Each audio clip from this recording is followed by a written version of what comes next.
Baik, Assalamualaikum warahmatullahi wabarakatuh. Perkenalkan, kami dari kelompok 4 akan membahas mengenai penilaian dan evaluasi pemahaman dalam UBD.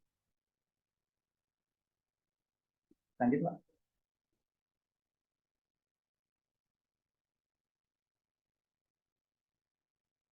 Nah, izin Bapak, kami akan memperkenalkan diri. Anggota kelompok 4 ada 5 orang. Yang pertama, Aulia Fitri. Kemudian yang kedua ada Dara Jelita. Kemudian yang ketiga, Hairul Hasim. Yang keempat, Lija Gustina Anissa Insani. Kemudian yang kelima ada Yayang Depriarani. Nah, di sini kami akan menjelaskan mengenai perspektif, kemampuan perspektif.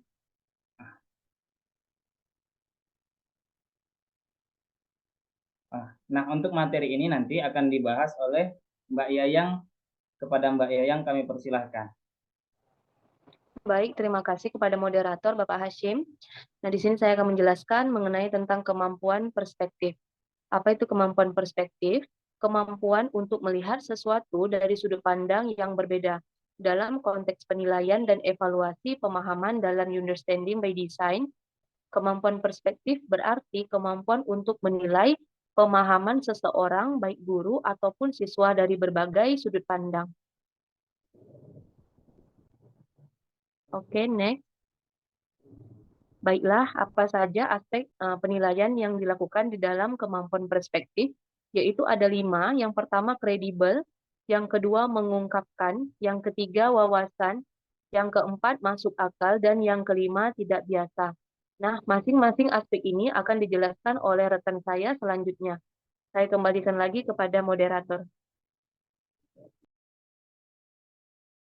Baik, terima kasih Mbak Yayang telah menjelaskan terkait dengan definisi dari kemampuan perspektif. Nah, selanjutnya akan dibahas oleh Mbak Aulia. Kepada Mbak Aulia kami persilahkan.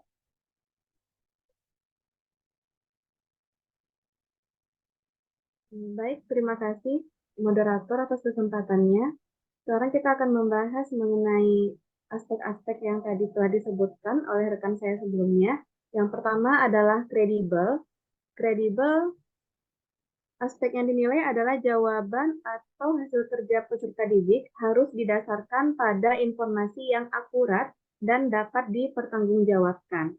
Contohnya, peserta didik mampu memberikan sumber yang valid atau dapat dipercaya, baik berupa buku, artikel, jurnal, dan lain-lain, tentang perspektifnya pada materi IPA tentang zat adiktif.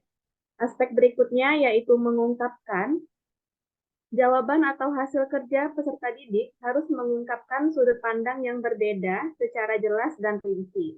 Contohnya adalah, peserta didik telah mampu membuktikan teori masuknya agama Buddha di Indonesia dengan menunjukkan bukti peninggalan yang ada di daerah Sumatera Barat, seperti peninggalan Candi Padang Roco di Dharmasraya.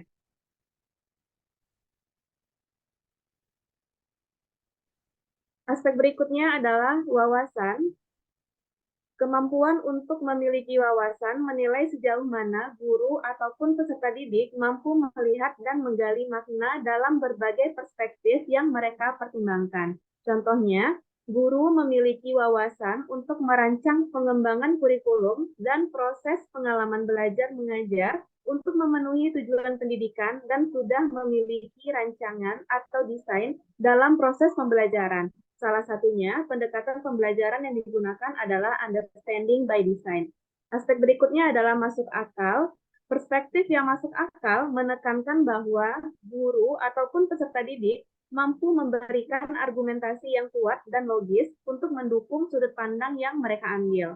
Mereka harus mampu merumuskan argumen yang rasional dan berbasis pada bukti yang konsisten.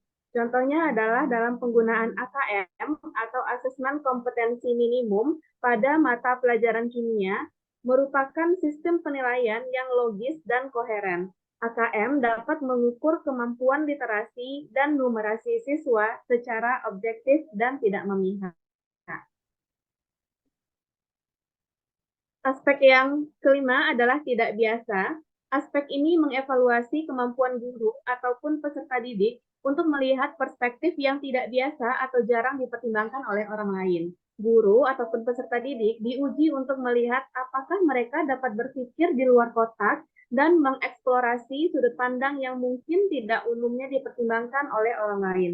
Contohnya adalah guru diarahkan pada penuntasan kurikulum, namun di sisi lain guru dihadapkan pada tuntutan dari orang tua peserta didik yang meminta guru untuk dapat memberikan tugas yang ringan dan tidak memberatkan orang tua.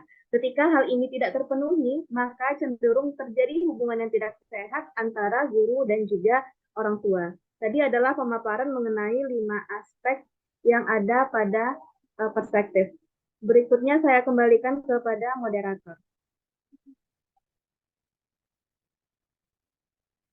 Oke, baik. Terima kasih Mbak Aulia telah memaparkan mengenai 5 aspek dari melakukan perspektif, dari penilaian perspektif. Nah, selanjutnya kita akan bahas mengenai rubrik penilaian melakukan perspektif yang dibawakan oleh Mbak Liza Gustina Anissa Insani. Pada Mbak Liza, kami persilahkan. Baiklah, saya akan menyampaikan tentang rubrik penilaian melakukan perspektif. Yang pertama, aspek kredibel. Di sini ada skor 3, yaitu mampu melihat dan mengaplikasikan dari sudut pandang secara mandiri dan dapat dipercaya. Skor kedua, sedikit mampu melihat dan mengaplikasikan pembelajaran dari sudut pandang secara mandiri dan sedikit dapat dipercaya. Skor 1, kurang mampu melihat dan mengaplikasikan pembelajaran dari sudut pandang secara mandiri dan kurang dapat dipercaya. Skor 0, tidak mampu melihat dan mengaplikasikan pembelajaran dari sudut pandang secara mandiri dan tidak dapat dipercaya. Selanjutnya, aspek mengungkapkan. Skor 3, mampu mengungkapkan dan melihat serta mengaplikasikan pembelajaran dari sudut pandang secara mandiri.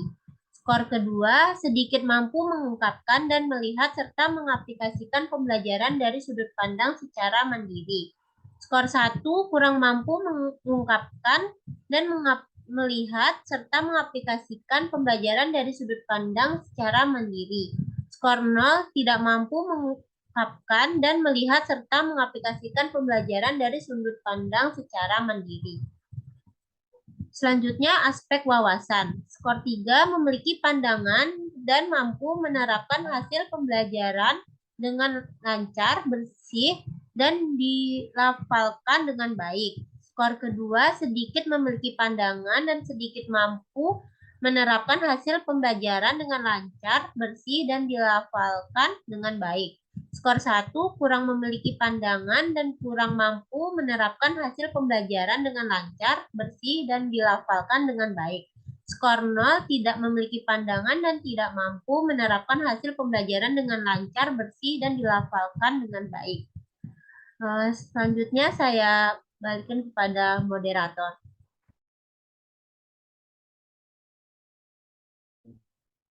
Baik, terima kasih Mbak Liza telah memaparkan mengenai perspektif wawasan. Namun masih ada yang masih belum semua. Materi dari rubrik penilaian ini disampaikan. Nah, selanjutnya akan dibawakan oleh Mbak Dara Jelita. Pada Mbak Dara, kami persilahkan. Baik, sebelumnya saya ucapkan terima kasih kepada atas kesempatannya. Penilaian melakukan perspektif pada aspek lokal. Skor yang ketiga itu keterangan rubriknya memiliki pandangan dan mampu menerapkan hasil pembelajaran dengan lancar dan sedikit masuk akal.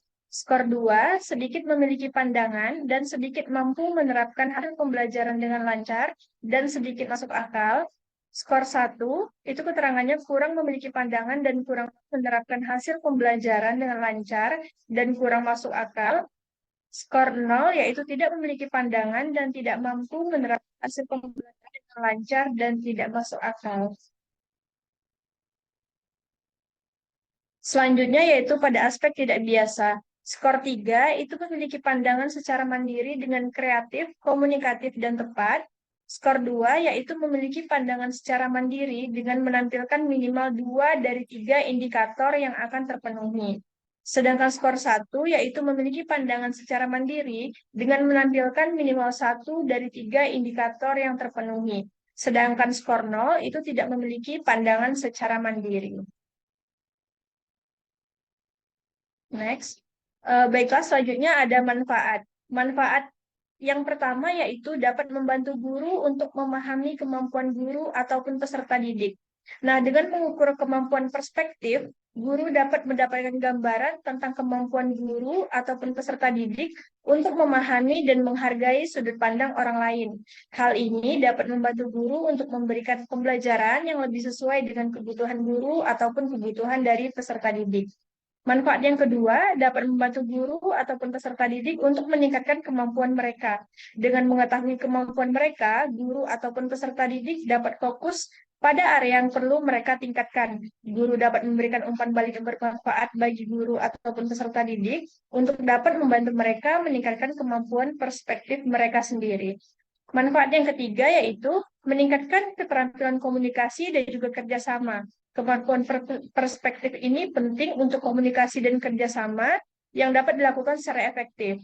Dengan mengukur kemampuan perspektif, guru dapat membantu guru ataupun peserta didik untuk dapat mengembangkan keterampilan komunikasi dan kerjasama mereka. Baik, sekian penjelasan dari saya kembalikan kepada moderator.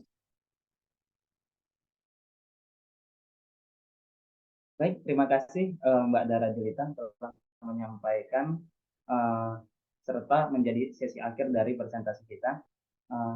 Mungkin demikian yang bisa kami sampaikan kepada teman-teman. Jika ada pertanyaan, saran, dan sanggahan, kami persilahkan melalui kolom reply nanti di LMS. Mungkin itu saja yang bisa kami sampaikan, Bapak. Izin undur diri. Assalamualaikum warahmatullahi wabarakatuh.